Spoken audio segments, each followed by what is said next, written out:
بسم اللہ الرحمن الرحیم۔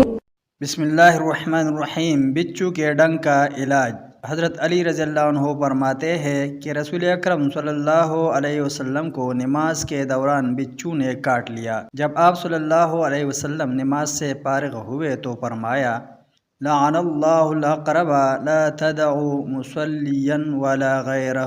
اللہ کی لعنت ہو اس بچو پر، یہ نمازی کو چھوڑتا ہے نہ کسی دوسرے کو۔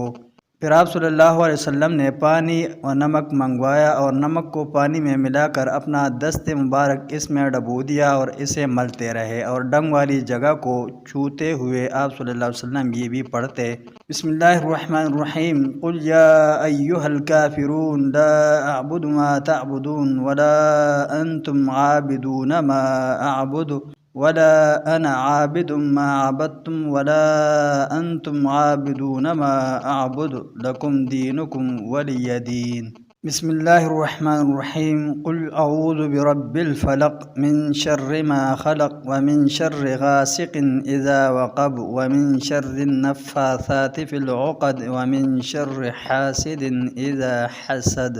بسم اللہ الرحمن الرحیم، قل اعوذ برب الناس ملک الناس الہ الناس من شر الوسواس الخناس الذي يوسوس في صدور الناس من الجنة والناس۔